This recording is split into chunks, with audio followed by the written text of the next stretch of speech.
here today, guys, so I apologize for the delay in getting set up. Technology is wonderful, and when until it's not, and then we fix it, and it is. Yay! Right, yay! Just a couple quick announcements. If you registered for Legislative Day or your student registered for Legislative Day, that's coming up on the 25th on a virtual platform. We're excited for some of the keynote speakers for that. You can still register for the CAGT conference. We are running that content available to you until the end of May.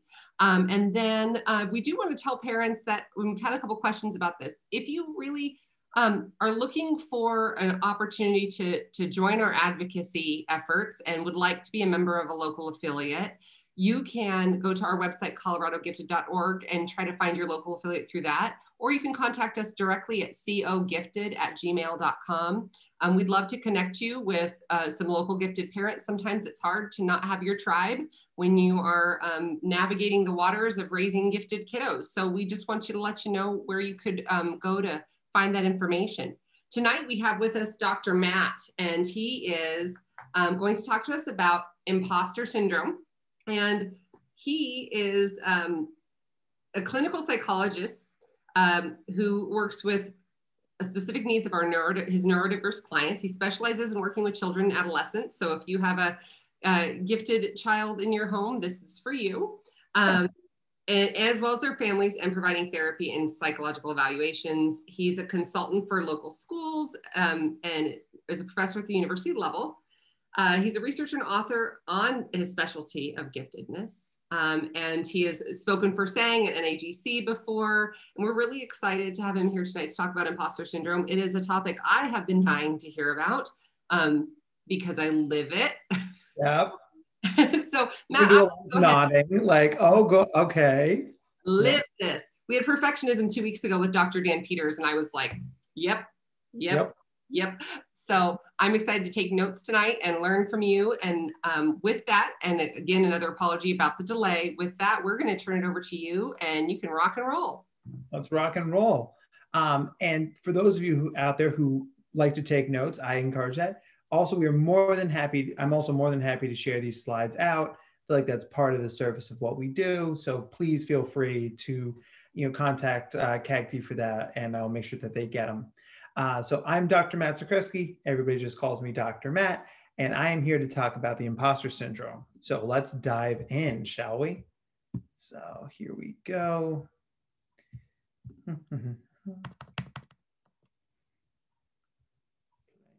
Start. Okay. Now they're all going to find out that I'm a fraud, managing imposter syndrome in gifted individuals. So let's dive right in. We're going to rip the Band-Aid off right away. Who identifies with this quote? I've just been fooling everyone all these years. I'm not as blank as everyone thinks I am. It's only a matter of time before they all find out. So, I will raise my own hand because having done this many times, it doesn't get any easier. But if that quote resonates with you, you are in the right place. So what is imposter syndrome? It's a psychological pattern in which a person doubts their accomplishments and has a persistent internalized fear of being exposed as a quote unquote fraud. Now, to have imposter syndrome, you need to have both pieces of this. Not only doubting your accomplishments, but also being afraid that someone's going to come and get you. Without both things, it's sort of just more of your garden variety anxiety. Audrey Irvin, who's one of the big researchers in this area, calls anyone who isn't able to internalize and own their successes, which is as good of a definition as any. There's a really cool history of imposter syndrome identified by doctors Pauline Clance and Suzanne Imes. They were studying women on Wall Street in the 1980s. So they had just sort of broken in, right? It's the 80s. It's that very male-centric era.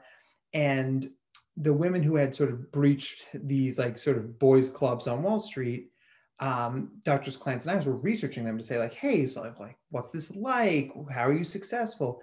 And then these women were highly rated, well-liked by their clients, by their colleagues.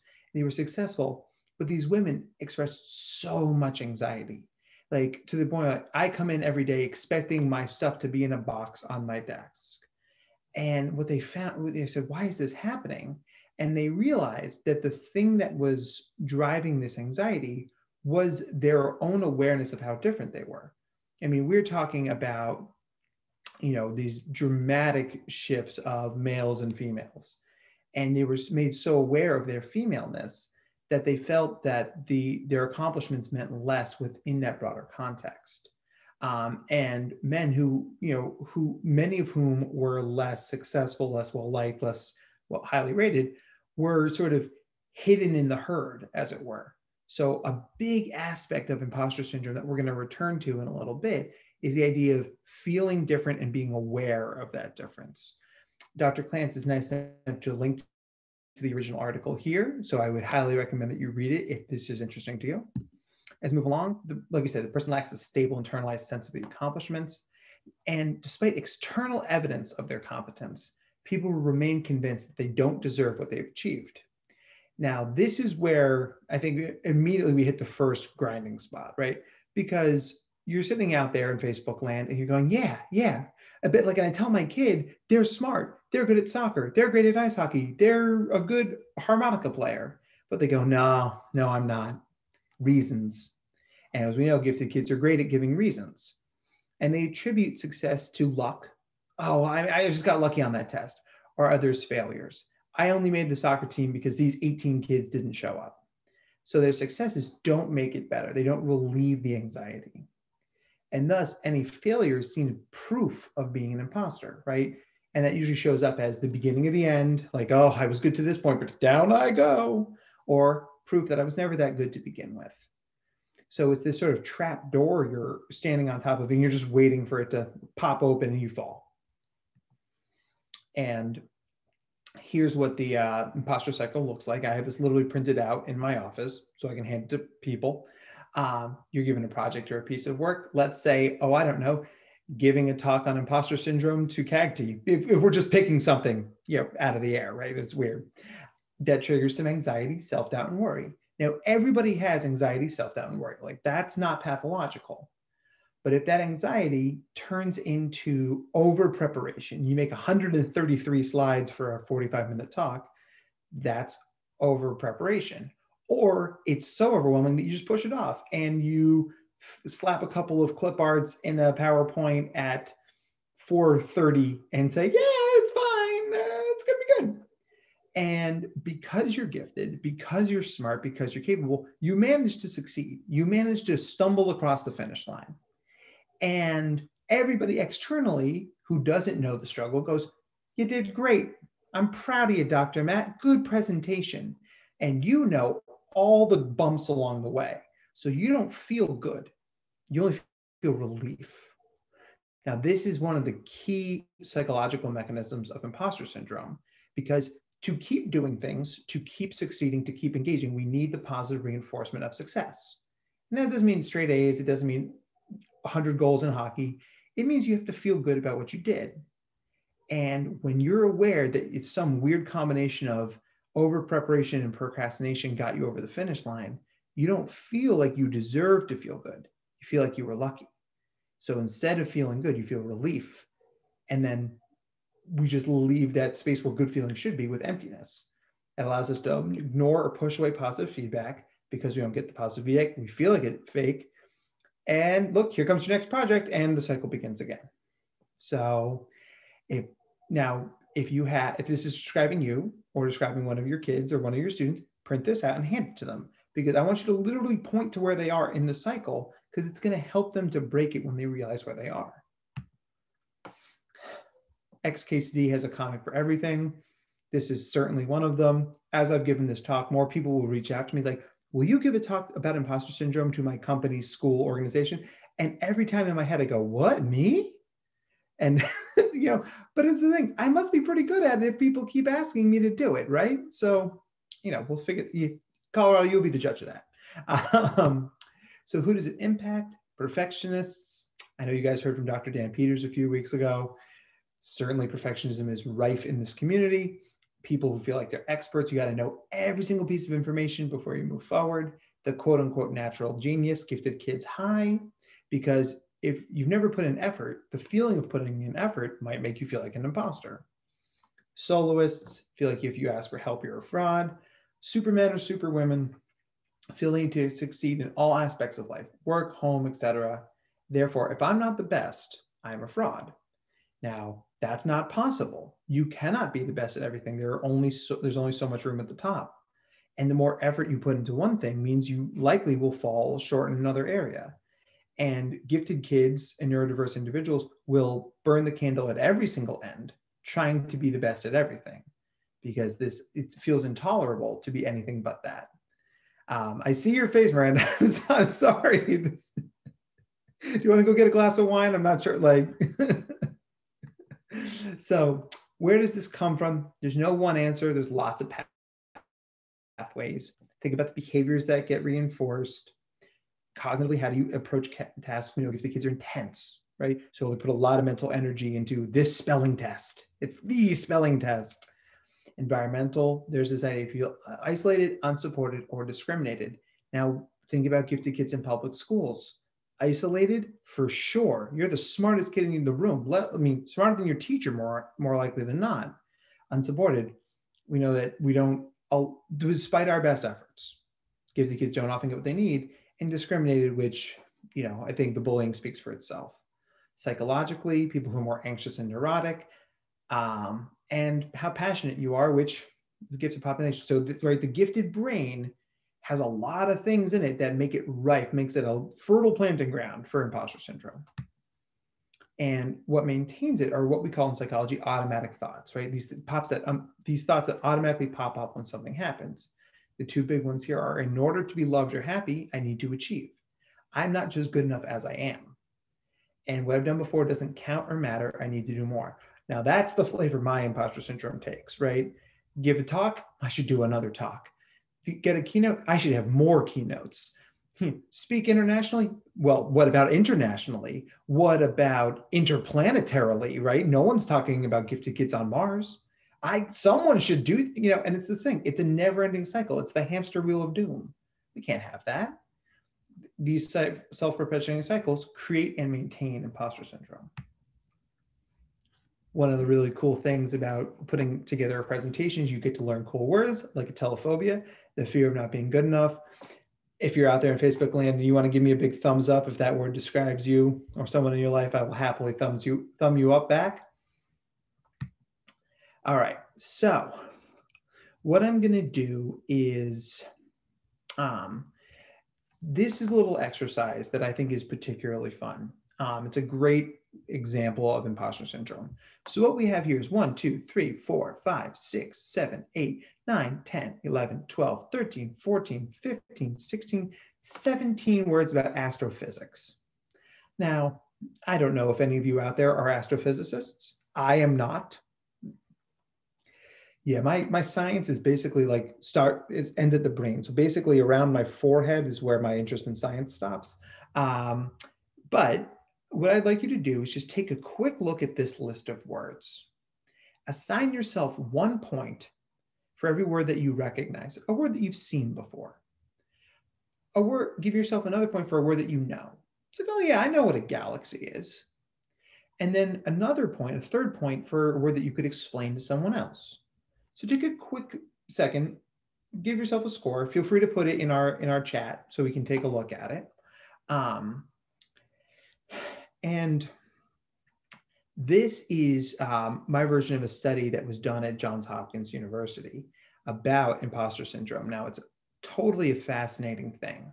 So actually, I was lucky enough to give this talk in Maryland a couple of years ago, and doing this for the first time that there was actually an astrophysicist in the group.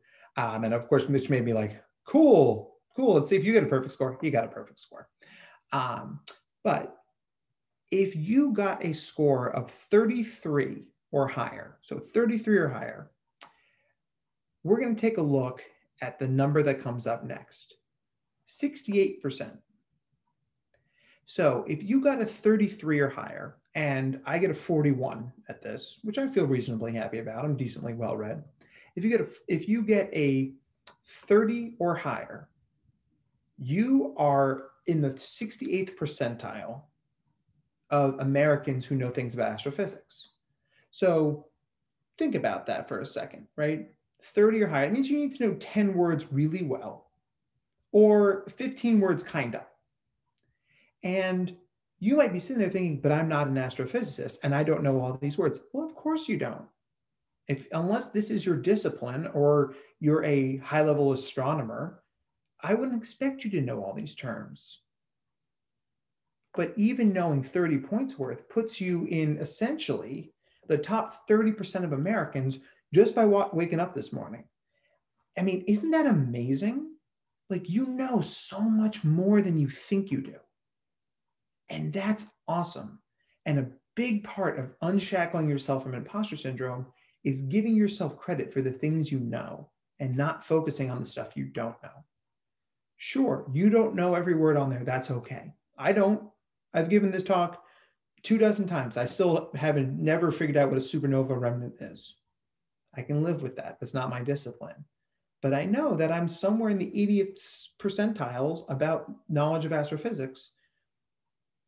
And for someone who doesn't do that for a living, that makes me feel pretty good.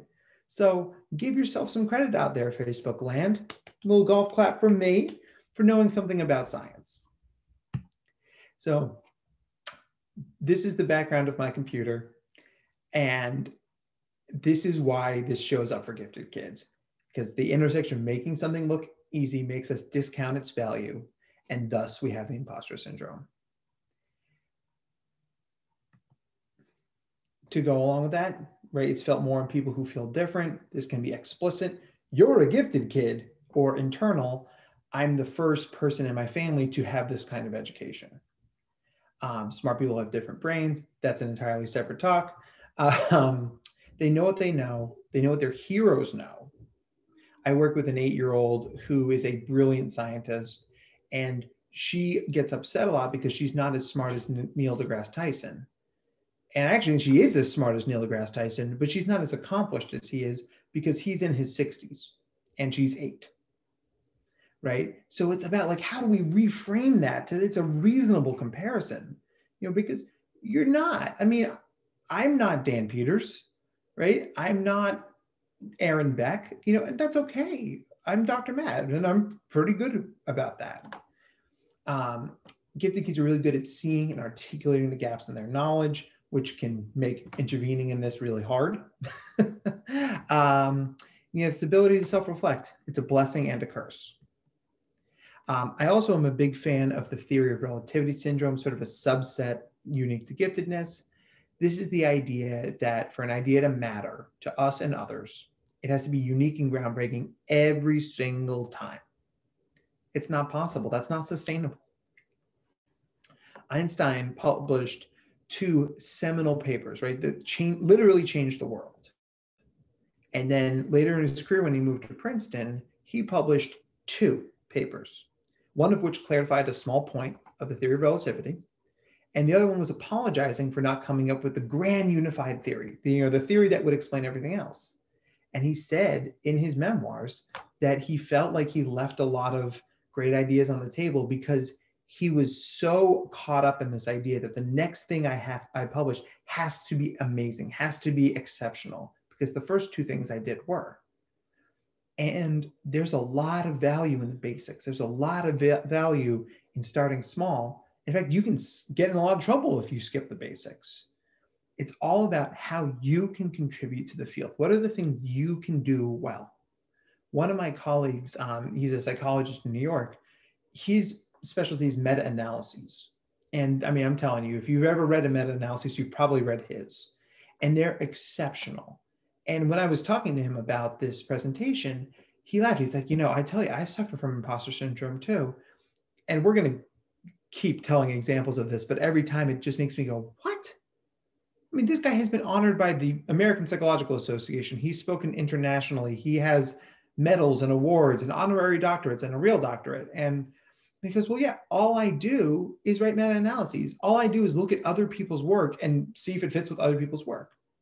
And it floored me. It made me actually stop for a second, because this is a person I look up to. This is in my humble opinion, a giant in my field. But he's sitting there thinking, I don't do anything, right? So it's this idea of you're possibly, even likely, a giant to someone else, even if you don't believe it. Yes. I mean, I feel like this quote is truer and truer every single day. Wise people are often so full of doubts. We see the holes, we see the gaps. It's blessing and a curse. So here's another series of images that I have printed out in my office. I would encourage you to do the same. Your gifted kid is sitting there thinking, what I know is this tiny little subset of what other people know, what the they are. But really, it's much more like this. You know some things other people don't know. And yes, other people know things that you don't know. And yet there's always an overlap. And this is honestly closer to the truth. We're all mini experts in things. You're going to have some big areas of overlap, and you're going to have some areas that don't overlap at all. That's okay. You don't have to know everything about everything. In fact, I absolve you of that. I absolve you of having to know everything about Deadpool to watch a Deadpool movie. I absolve you of being able to recite facts and figures for Frisbee golf. You just pick up a Frisbee and play Frisbee golf. You can do that. It's okay. I promise. So what does this look like? Psychologically, we're stressed out. Often these people get diagnosed with generalized anxiety disorder or depression. A lot of low self-confidence here. Behaviorally, a lot of that avoidance, procrastination, which often shows up in meltdowns. Performance, we're constantly moving the goalposts, which I'm sure is something we talked about in perfectionism a couple of weeks ago. The power of context, the setting we're in is really important. New environments often trigger imposter syndrome, especially if you're in a new academic setting. I see this a lot when kids change schools. So say if you're in Fort Collins, right, and you get accepted into a gifted academy, so you go from public school to the gifted academy, all of a sudden, I don't belong here. I fooled them. I snuck in. It was clearly another Steve Jones that they accepted. And because all of a sudden you're made aware of your difference. It also shows up a lot in relationships, platonic or romantic. You might feel like I've tricked these people into liking me. I'm not that cool. I'm selfish or insincere or inconsistent or blah, blah, blah, blah, blah, blah, blah. You know, and it can make you doubt your own relationships. So having spelled out the ins and outs of imposter syndrome, I'm also going to tell you how to help.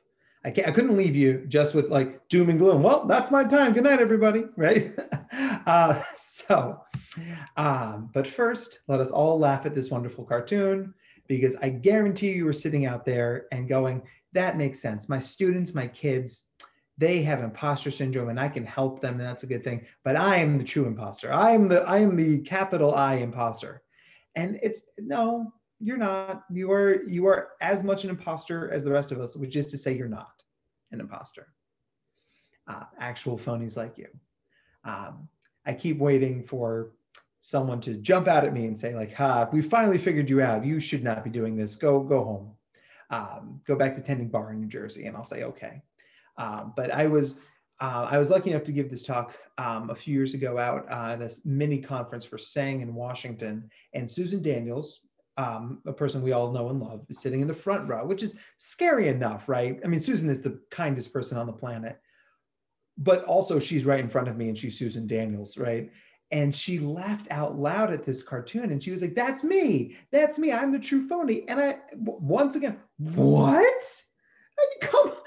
No, if I punch your name into Google Scholar, it explodes. Like you can't be that.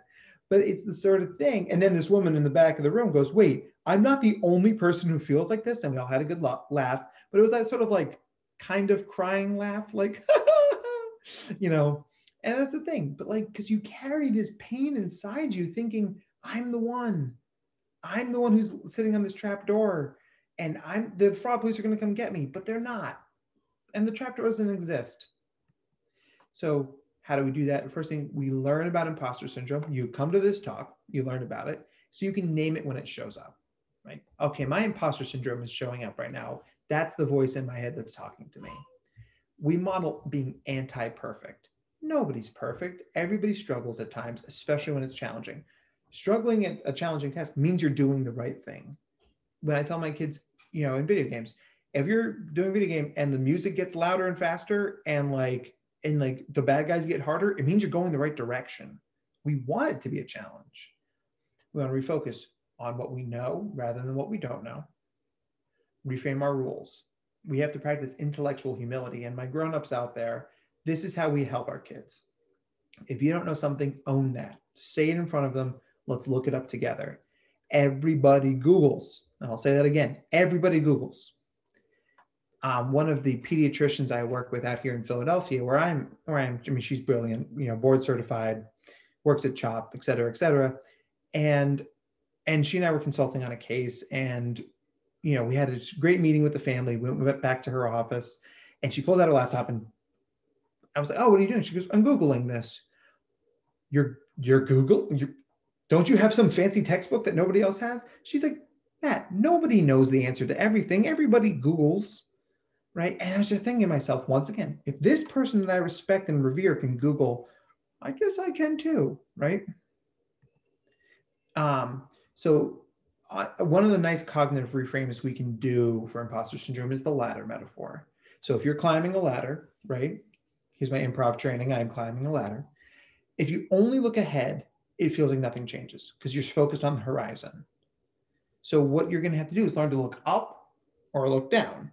Now, if you look up, you can see how much there is to go towards the goal, which is good. It's better than looking forward. But I'm going to say look down, because when you look down, you model bottom-up thinking. It's a lot better to give yourself credit for how much you've done rather than how much further you have left to go. If you are trying to write a paper, if you're working on your dissertation or finally publishing that book of poetry or writing that really cool DM in somebody's Tinder account, I don't really understand dating, then just write it. And if you wrote one word today, it's more than 0 words. If you wrote 3 sentences, that's a lot more than 0 words, right? Maybe you're not ready to send it yet, but you're a lot closer. You want to climb the ladder up. Another piece of this is emotional awareness. Learn about your feelings, try and get in touch with them. What does embarrassment feel like for you? Shame, anger. When you know those feelings, you're in better control of them. Separate feelings from fact. Just because your brain says something doesn't mean it's true. The great example of this is out there in Facebook land, and we're going to do this as a little experiment together, my friends, so get ready. I want you to picture a bright purple giraffe riding a unicycle. Can you picture a bright purple giraffe riding a unicycle? You get that in your brain? Maybe he's holding a cup of coffee, right? Wearing a funny hat. So you have that in your brain, right? All over the country, right? Because we've got people from all over the country. That giraffe's not real. So just because you think it doesn't make it true. So I call this the purple giraffe test. If you have a thought and you're not sure if it's true, to do the purple giraffe test. Just because I think it doesn't mean it's true. Identify your triggers. Your imposter syndrome is more likely to show up in stuff that you care more about. And reward yourself. When you get something done, you get a reward. I'm going to have a cookie when I'm done with this. I have a really nice batch of sugar cookies I made with my daughter this weekend. I'm going to have a sugar cookie when I'm done with this. I earned it. So working on your self-concept, modeling and not but. Everybody has strengths and weaknesses, but your weaknesses do not undo your strengths. So you're a kind and generous person and you struggle with executive functioning. Not but you struggle with executive functioning. 2 things are unrelated. Practice accepting praise. Who can give you praise? Figure out what's different about those people. Work for the 93-7 rule. If you want to focus, if you get a 93 on a test and you want to focus on the 7% you got wrong, that's your right. But I'm going to tell you, you have to look at it in the broader circle because that 7% wrong only exists in the context of the 93% you got right. You have to see both pieces. We make perfection work for us, not against us. Have high standards, but do all the things you need to do to achieve those high standards, including Googling, asking for help, and setting realistic expectations. Like I said, context is king here. Struggling is normal. Talk to others, own these feelings, be vulnerable. Think about your comparisons. You really want to measure yourself by your own yardstick. You're the best you can be, not anybody else. Concrete action. Write freely. If you know the Artist's Way by Julia Cameron, you want to do your morning pages. Big believer in that. Create a folder of compliments. I star all the nice emails I get. If you send me a nice email, I will star your email, and then it'll be in my nice little folder of starred emails, which makes me happy, and show up for other people, right? One of the best ways to break through this is to mentor and show up for others, right? Because then you can say, by leveraging your own experience, I've been there. You belong here. You will get through this, and you don't have to be perfect. Because oftentimes it is easier to show up for other people than it is to show up for ourselves. But if you say that enough times, it breaks through that thick skull, right? You know, it's, you sort of like marinate in it for long enough. But that's the thing. Our brains hear the things we say. So when we say positive things to others, that especially things that involve imposter syndrome, it starts to chip away at it. Basically, the rule to live by here is that imposter syndrome lives in abstraction, right? Imposter syndrome is anxiety, and it's anxiety ramped up. But anxiety wants us to stay perfectly still, right? Fight, fight, or freeze. And we're going to freeze here. And own that, because imposter syndrome wants you to do nothing. So take action, right? It's impossible for imposter syndrome to live when you're taking committed action, because taking action proves you're not a fraud. Taking action tests your mettle in the real world. You want to try out for the soccer team? You try out for the soccer team. You didn't make the team? You learned something. You either win or you learn, right? But you're never going to know if you sit on the sidelines. The only way to break imposter syndrome is to do the things we're trying to do. And that is a lot easier said than done, but it means that there's a clear path forward from where we are to where we want to be. There was a great podcast about this. They were talking to the director of the US ski team, which I believe is actually out in Colorado Springs, maybe. And he was saying that when they're teaching people how to ski jump, you know, they do all these things. They ramp up to it, right? So they jump into pools, they jump into foam pits, they use rollerblades, they do all these things. And at some point, though, he was saying that at some point you can't approximate the experience of jumping off a ski ramp, flying through the air, and landing on a ski slope until you do that exact thing. So he's like, there's literally a moment where you have to take a leap of faith. There's literally a moment where you have to ski off the thing and fly in the air. And he's like, and you'd be amazed how many people who've done everything perfectly to that point get to that point and stop, because they can't, they won't. And he's like, I don't care if they fall. I don't care if they don't make the landing, because I can teach you how to land a ski jump. I can't teach you if you don't leap. And that really stuck with me, because I mean, I think that's what this is all about, right? You can do all the training and prep in the world, but at some point you've got to ski off the ski jump. Take the leap of faith. The worst thing that happens, you land and it's a big tumble. But you'll probably do better than you think you will. So teaching others, helping others is a great way to reignite our passion, get out of our own heads, and tolerate feeling like a fraud. The fraud pates aren't going to show up and yank you away. Doesn't happen. Lastly, relevant mentors for gifted kids. They really look to mentors, so let's leverage that. Let's use it for us. And it's not about, look, they're crazy too. It's about empathy. It's about, look, these people overcame these feelings. You can too. And I mean, like, a lot of our heroes are on this list. I love this quote from Maya Angelou. I've written 11 books. Each time, they're going to find out now. I've run a game on everybody and they're going to find me out. Now, not only is this a great quote from a brilliant and wonderful person, but I also have a personal experience with Maya Angelou. So I went to Wake Forest University, undergrad, go Deeks. And when I was a senior, I got to audit Dr. Angelou's poetry class. And I'm not a poet. So I applied because as a gifted kid, right? It's like, well, that's a cool thing that gifted kids do. So I'm gonna do that. And she accepted me. So on the day of the class, Tuesday afternoon, we hopped in our cars and we drove to her mansion on the nice side of Winston-Salem, because Maya Angelou doesn't teach in a classroom, people. I mean, come on, like, can you imagine, like, with the whiteboard, like, we went to her house. And I mean, just a beautiful home. Got pictures of her with everybody, Bill Clinton, Bishop Desmond Tutu, Oprah, right? And we're sitting in her sitting room and she comes in and she's got her cookies and the most gracious person. And right, she sits down and she's having us all introduce ourselves. And I'm sitting there and I'm like flop sweating, right? I'm like, and finally she comes to me and I blurt out, "I don't belong here." Not my name, not my year, not what writing I've done. No, I don't belong here. That's my name. It's French, actually. So Dr. Angelou pauses and she looks at me and she goes, "Matt." And I say, "Yes, Dr. Angelou." And she says, "So you don't think you belong here?" And she looks, "Who else doesn't think they belong here?" Right. And she's like, "So I read your writing application. I read your sample. So what's more likely, that you fooled me or that I see some spark in you?" And I just sat there, and it's like one of those moments, right, where it's like, whoa. So leverage this moment for your kids, for your parents, for your students, for your clients, whatever that is. What's more likely, that you fooled me or that I see something in you that you don't see in yourself? I tell my therapy clients all the time, I never lie. If I see something in you, I'm going to say it. And that doesn't mean you're all the way there.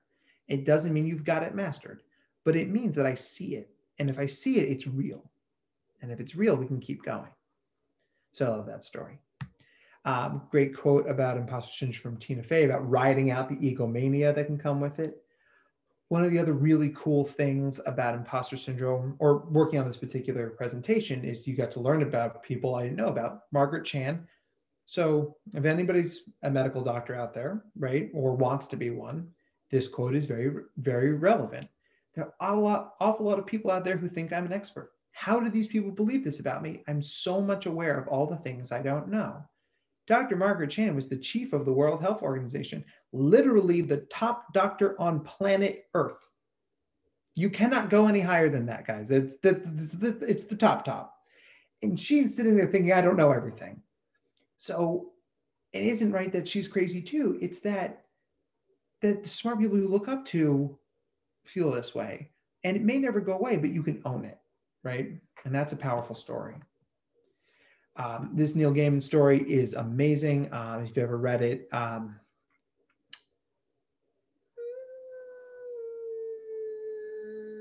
in the interest of time, I will keep going. Right? Is that right decision, time-wise?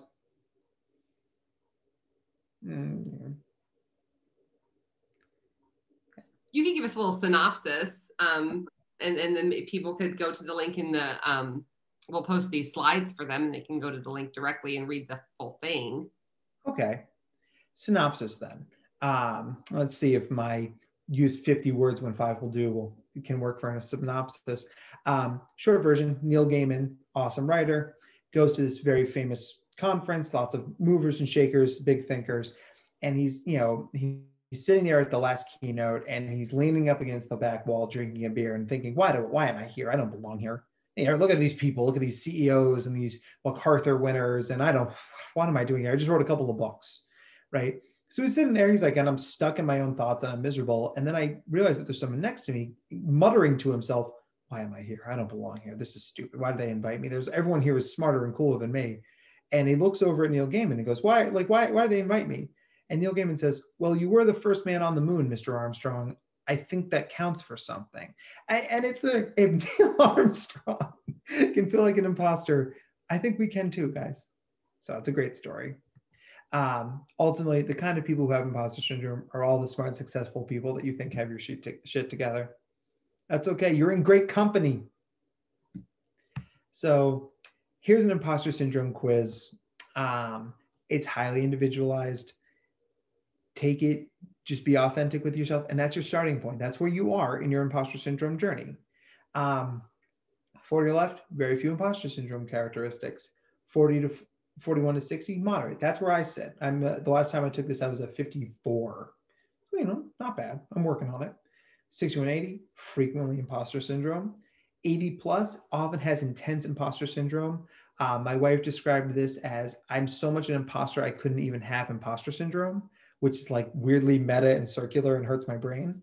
But that's just where you're starting. That's fine. You need to start somewhere if you're climbing the ladder.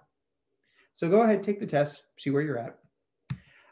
If you'd like to explore this more, some great TED Talks on it, some great blog posts, just to further your reading and engagement with this. Ultimately, we have lots of questions. This is a topic that feels very personal, both to our community and to the people that we engage with. So I would love to open up to some questions, but please feel free to reach out, follow me on my professional page on Facebook, send me an email. I'd love to connect. And hopefully I will see at least some of you at NAGC in Colorado this year. Fingers crossed that we are able to meet in person, because my goodness, do I miss in-person conferences. I miss the bad coffee. I miss the standing on my feet for hours on end. So I miss the pile of business cards. I miss all those things. So you guys were wonderful. Thank you so much. And I'd love to take some questions. Awesome. Thank you. I miss in-person conferences too. I miss seeing those familiar faces and catching up with people, and yes, lugging all the different things around that I gather throughout the conference, and then trying to find a seat and not bump into other people. But I love that. Yeah. Oh, I miss it so much. So we do have a couple questions that were posed earlier, and I copy and pasted them into documents so I wouldn't have to try to scroll back and find them. I just have to say, there were moments in there where I was like, felt really seen. And there were definitely moments in there where I did tear up a little bit. I feel like there's a lot of people who probably feel this way. And I know that I absolutely feel that way a lot of the time. And some of the stuff you were saying to me just really spoke to me. When you went to Maya Angelou's and said, I don't belong here, I was like, oh my gosh, how many times do we feel like that? Yeah. So Stephen Bennett has been listening in this whole time, and he said, I'd love to hear discussion about when you really can get by with very little work. So it's really hard to do lots of work. And if it's really hard, we might fail, so we can't start. Yeah.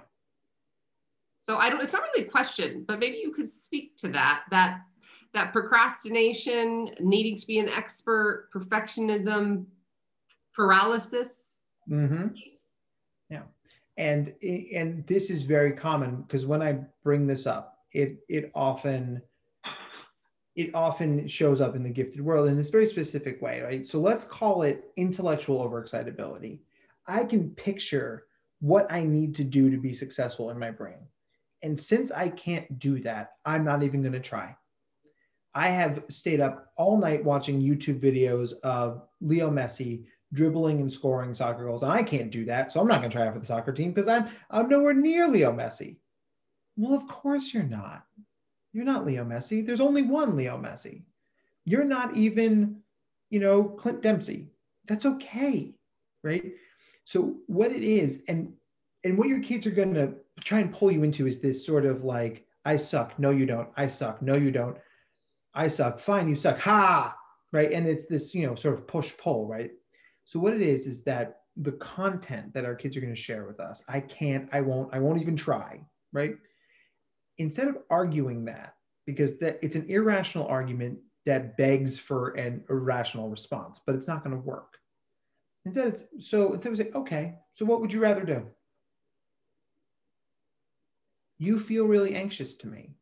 You seem a little scared. This seems like this matters a lot to you. I could see how that would make it hard to try something where you might fail.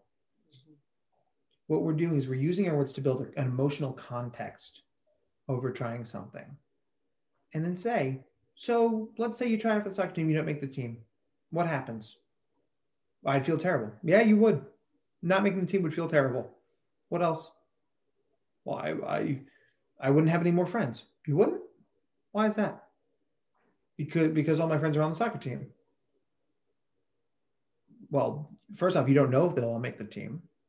And second, well, you really think they're going to stop talking to you? And then it's the sort of thing, right? Anxiety, especially imposter syndrome anxiety, is loud, but it's not deep. If you can ask one or two clarifying questions, you're going to pierce that bubble. You're going to break through that noise. And I'm not saying your kid's going to leap up here, you're right, Dad, I'll try out for the soccer team. It's probably not going to work that way. You're probably going to get what I call the gifted kid grunt, which means that you've probably bested me in this intellectual exercise and I hate it, right? Right? But listen, I do this for a living. I count the number of grunts I get. It's a good thing when I get some grunts and tears. That's what I live on. But it's the sort of thing, a lot of times the safest place to be is not started.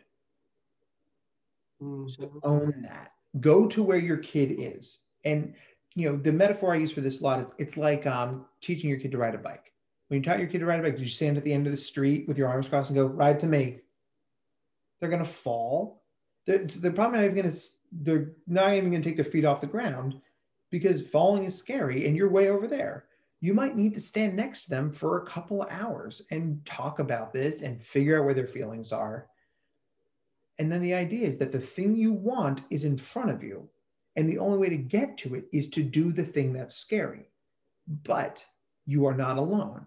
I am here for you. And when you're ready, we'll do it together. And it's the sort of thing, it's not really a magic formula so much as it is empathy and love. But if you can give that, which I know you can, if you're giving up your Tuesday evening to listen to me ramble on here from Philadelphia, then you've already got the things you need to fix this. You just have to do it. Awesome. I love that the safest place to be is not started. And I feel like, I think that really does say exactly why a lot of our kiddos and why sometimes we as adults won't start something. I talked about remodeling my kitchen for 3 years. Yeah. I was terrified of screwing it up or getting into it and finding out that there was so much wrong that it was going to be twice as expensive. So I just didn't start for a really long time, and then finally pulled the trigger and started doing stuff. And once you start ripping stuff out, you're stuck. You got to keep going. Yeah. But it was that idea that it was just safer to have it in my head than try to execute it and worry about failing with it. So absolutely, that safest place, I think we need to hear that. Yeah. The other question kind of is along similar lines. And it's, if you could speak to this, is there, and if there is, where is the intersection of executive functioning challenges and imposter syndrome? Yes. Oh, that's a phenomenal question. And it's a real thing. So let's go back to thinking about difference, right? What feels different about us? Now we know that the gifted brain comes with weaker executive functioning, right? The prefrontal cortex comes online later. And that's science, right? That's an actual thing. So you always know your own story. You know how much you struggle. And you see everybody else who seems hyper competent and hyper achieving, and they seem like they're always on the ball. And you just sit there and think about, I don't know where my left sock is. And I have lost 7 jackets this year. I worked at a school for gifted kids for a while. Our lost and found looked like Scrooge McDuck's vault. I mean, it was like just filled with coats and hats and a cast. I don't know how somebody loses a cast. I had lots of follow-up questions about that. And it, but it's the sort of thing that that's part of your brain. That's not a personality fault. It's not a personal failing. What it is, it's how your brain shows up. So executive functioning deficits make the barrier to entry higher. It makes it harder to start. Attention or executive functioning comes in 3 levels, right? Starting, continuing, and stopping. And if the idea of starting something is overwhelming, you're not going to get to the other 2 levels, which means, right, I can't do this because I have ADHD. I can't do this because I'm disorganized. I can't do this, ... But what that is that's a feeling. And that feeling comes from a real place. Like, we're not going to argue with the veracity of the feeling. We're going to say is, here we are. And yes, you do have some struggles in that area. And those struggles come from your brain. So that's some context.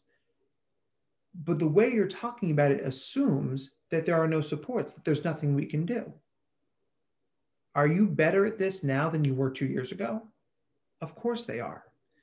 The one that often works for kids, pick the thing they want to do best. like, oh, I don't know, let's dig deep into the gifted kid box and pick Minecraft. Shocking. Your kids can model great executive functioning skills on Minecraft, right? They can do all the hard challenges. They can do the many things. They have all the skins, right? So let's pause that. It doesn't mean that they can't do executive functioning. It means they need the right environment. They need a thing they care about. The problem is when we teach executive functioning skills to kids, we inevitably start in the place they hate. So you're struggling in math, Billy. So we're going to make you learn EF skills in math. So you're already angry, you're already upset, and now let's do a thing you hate doing on top of that. Come on, right? When I teach kids EF stuff in my therapy practice, I have them start with video games. So, okay, I want you to practice video games for 45 minutes, and I want you to stop at exactly 45 minutes. And they're like, wait, so I get more screen time? I'm like, yeah, you get more screen time. And this is therapy?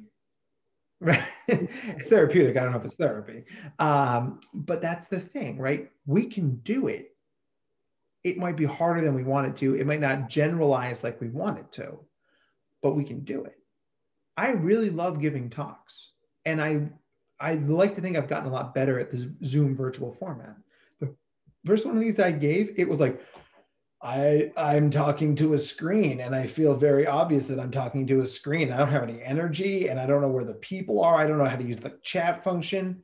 Now, having done, I don't know, several dozen of these, I feel like I'm a little smoother at it, you know, because I worked at it because it was an environment, a context that mattered to me. So executive functioning is going to raise the barrier to entry, but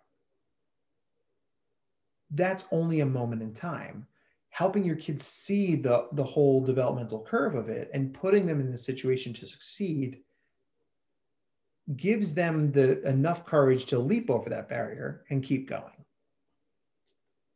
Awesome. I love that tip too, because I've got kiddos I've been working with executive functioning, and starting with something they like to gain those skills makes so much sense. So much sense.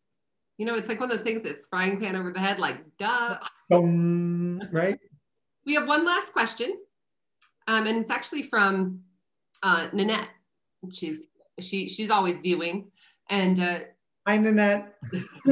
You said you worked with a student as young as 8. She was asking, how early would you say that some students struggle with imposter syndrome? And then how do we address it in young children? Like, do they even know they have it? I mean, yeah. I mean, so it requires a certain amount of theory of mind, right? This ability to conceptualize other people, which depending on how the gifted brain comes online, may come online really early or may be delayed. Right? This is an area, right, in social emotional development we know we need to work on with gifted kids.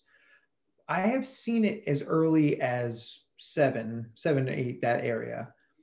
And we need to think again about context here. Now, I think context shows up in 2 important ways. One, we know a lot of gifted kids end up in gifted programs around 2nd grade, right? That's 2nd grade, that 8-year-old marker, because they do kindergarten, they fly through it. So they start 1st grade, they fly through. It's like, okay, you're definitely a GT kid, go to the GT school, right? And so then they walk through that door and now they feel different because they were the top dog in Fort Bennett Elementary. And now they're in the Gifted Kid Academy.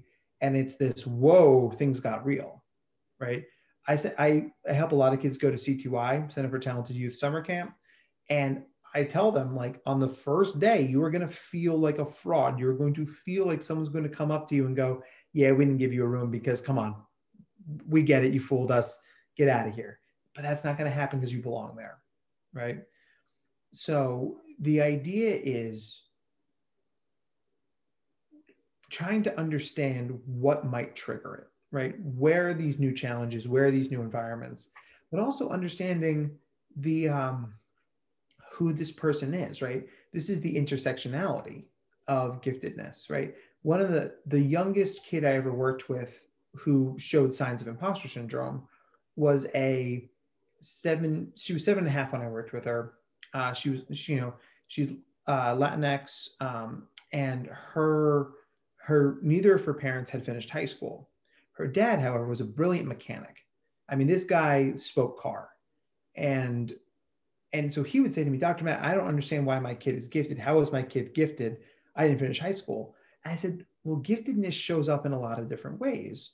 You're clearly brilliant at what you do. It didn't fit the academic environment for you. Okay. Right. But this, this young woman who, because of her parents' hard work, was able to go to a really good public school, she was already felt like a target was on her because she was Latinx in a highly white community. And she was the only Latinx girl in the gifted and talented program.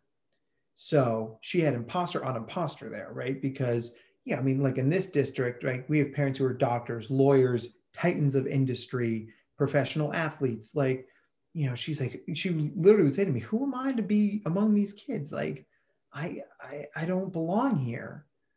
And the idea is, like, as much as it breaks my heart as a psychologist to not argue that point, right? Because the person in me wants to go, you do, give me like a hug, right?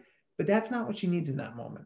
What she needs in that moment is for me to help her sit with those feelings until she can understand that she belongs here, right?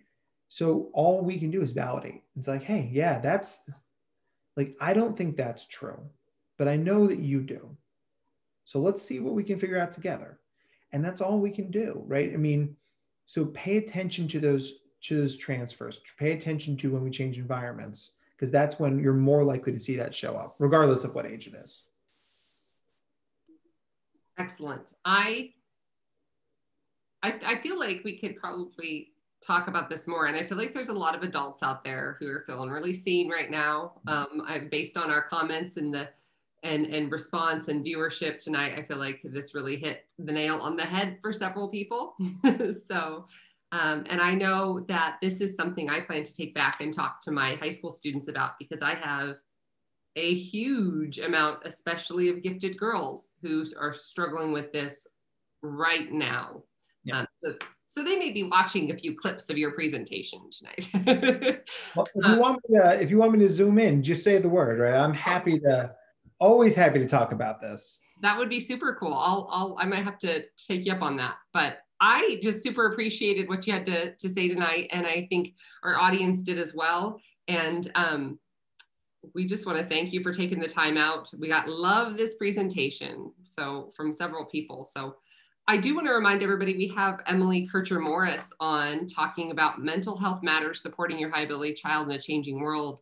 So I think if you like tonight's presentation and you want to dig a little deeper or branch out a little bit, that may be the one for you. We'll be back here same time, same place next Tuesday. Yeah.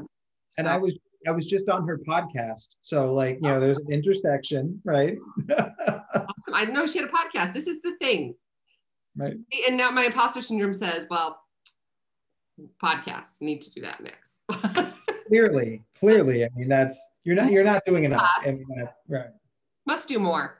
So anyway, thank you again, Dr. Matt, for joining us tonight. And audience, we're gonna sign off, and hopefully we'll see you next week. Have a good night, everybody.